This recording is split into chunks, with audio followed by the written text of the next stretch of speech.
जय माता दी। मैं पंडित गौरव शर्मा, एस्ट्रो अर्थ चैनल में आप सभी का स्वागत है।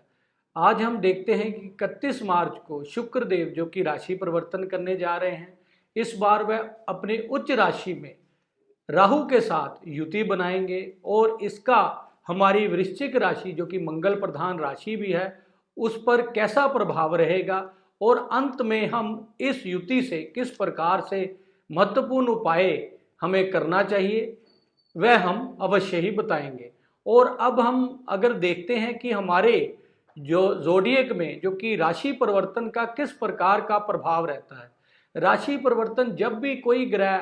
किसी भी राशि में अगर उच्च राशि में राशि परिवर्तन करे तो हम पर उसका बहुत महत्वपूर्ण प्रभाव रहता है, क्योंकि हमारे जोडियक में यह बताया गया है कि ग्रह का कार तत्वों में तब बहुत वृद्धि होती है या शुभत्व की वृद्धि हो जाती है जब वह अपनी उच्च राशि में विद्यमान हो। और हम अगर देखें तो गोचर में जब जब ग्रह की शुभ स्थिति हमें प्राप्त होती है तो हमें बहुत सुंदर परिणाम मिलते हैं, क्योंकि जोडियक में बताया गया, हमारे ज्योतिष शास्त्र में देव ऋषियों द्वारा बताया गया कि हमारे ग्रह की तब शुभ स्थिति बनती है जब वह अपनी राशि में हो, और उससे भी शुभ अवस्था तब मिलती है जब कोई भी ग्रह अपनी उच्च राशि में विद्यमान हो, तब वह अपने हर प्रकार से कारतत्वों में शुभ फल हमें देने में सक्षम होता है। और इसलिए भी इस 31 मार्च को जो कि शुक्र देव अपने उच्च राशि में राशि परिवर्तन करेंगे, क्योंकि शुक्र देव को हमारे जोडियक में मुख्य तौर पर हमारे धन का कारक बताया गया है। हमारे भौतिक सुखों के लिए हर प्रकार से हम शुक्र की अवस्था देखते हैं, वह हमारे मैरिज सुख के लिए देखें या हमारी संतान उत्पत्ति के लिए देखें, हम हर प्रकार से हमारे पौरुष शक्ति के लिए देखें, और हमारी पर्सनैलिटी का कारक हमारी ओवरऑल अगर हमें देखें तो किस प्रकार से इस जीवन में धन की प्राप्ति होगी, वैभव की प्राप्ति होगी, लग्जरी सुखों की प्राप्ति होगी, यह सब हम शुक्र की अवस्था से देखते हैं। और अगर हम राहु देव को देखें जो कि शुक्र के साथ इस बार युति बनाएंगे, राहु देव को दैत्य के रूप में माना गया है, और कहीं ना कहीं अमरत्व की प्राप्ति राहु देव के द्वारा हुई है, और शुक्र को दैत्यों के गुरु और राहु को दैत्य माना गया। इसलिए गुरु और चेला की युति भी हम इस युति से अवश्य ही बनेगी, जो कि बहुत अच्छे परिणाम देने में सक्षम होते हैं, क्योंकि राहु को अकस्मात चीजें देने में और शुक्र को धन वैभव के लिए हम देखते हैं। इसलिए भी जब भी इन ग्रहों की युति हमारी कुंडली में विद्यमान हो या गोचरवश बने तो अकस्मात महाधनी योग के बारे में भी बताता है। और उच्च के शुक्र की राहु के साथ स्थिति होने से अब हम देखें तो वृश्चिक राशि वालों के लिए किस प्रकार से परिणाम मिलेंगे, उसके लिए मंगल प्रधान राशि हम देखते हैं पंचम भाव में, जो कि हमारी विद्या का भाव भी है, हमारी संतान का भाव भी है, और हमारे अकस्मात धन की प्राप्ति का, हमारे पूर्व पुण्य का भाव पंचम भाव से हम देखते हैं। पंचम भाव में राहु व शुक्र की युति का होना यह हमें इंगित करता है कि हमारे संतान उत्पत्ति में हमें अवश्य ही अच्छे परिणाम की प्राप्ति हो सकती है। स्टूडेंट्स के लिए अच्छे योग बनने का कहीं ना कहीं कारण बन सकते हैं।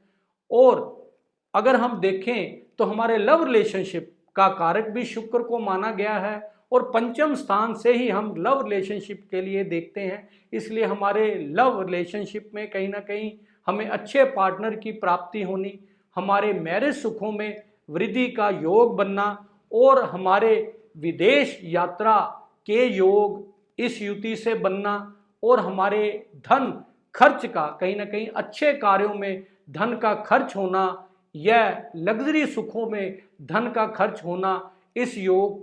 के बारे में हमें बताता है। और अगर हम देखें तो हमारे सेहत के लिए, हमारी हेल्थ के पर्सपेक्टिव से हमें अवश्य ही कुछ अच्छे परिणाम प्राप्त हो सकते हैं। हमारी हेल्थ इशू कहीं देर से अगर बने हों तो उसमें हमें कहीं ना कहीं समाधान की प्राप्ति होना, और स्टूडेंट्स में न्यू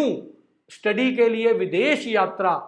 के लिए योग बनना इस योग के लिए अवश्य ही बनेंगे। और अपने मैरिज में डिले होने के योग जो काफ़ी देर से बने हुए थे, उसमें भी इस युति से अच्छे परिणाम या हमारे विवाह से संबंध बनना, न्यू मैरिज होना, इस संबंध से हमें प्राप्त होंगे। और हम अगर देखें तो हर प्रकार से हमारी इच्छा पूर्ति होना और हमारे इंपोर्ट एक्सपोर्ट बिजनेस का कहीं ना कहीं संबंध हो तो हमें उसमें भी अच्छे परिणाम अवश्य ही इस योग से बनने के योग बनते हैं। लेकिन अगर हम देखें तो राहु व शुक्र की युति का होना, क्योंकि राहु देव अकस्मात चीज़ें देने में या अकस्मात हमें हानि कहीं ना कहीं देने में भी हम देखते हैं। पंचम भाव मुख्य तौर पर हमारी संतान उत्पत्ति के लिए हम देखते हैं। निश्चित ही न्यू कपल के लिए अगर संतान उत्पत्ति का कहीं ना कहीं योग हो या आगे कहीं ना कहीं प्लानिंग हो तो अवश्य ही हमें सावधानी अवश्य इस योग से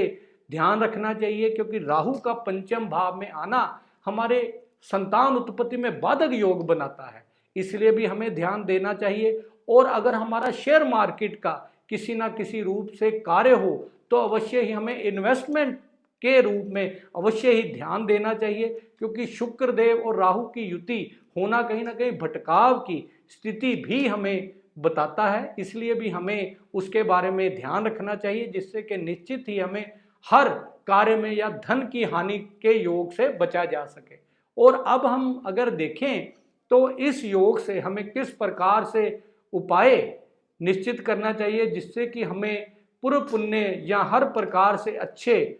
संबंध या अच्छे धन की प्राप्ति में कहीं ना कहीं बाधक योग ना बने। पंचम भाव जो कि हमारा बृहस्पति का कारक माना गया है और सूर्य का स्थान माना गया है, इसलिए हमें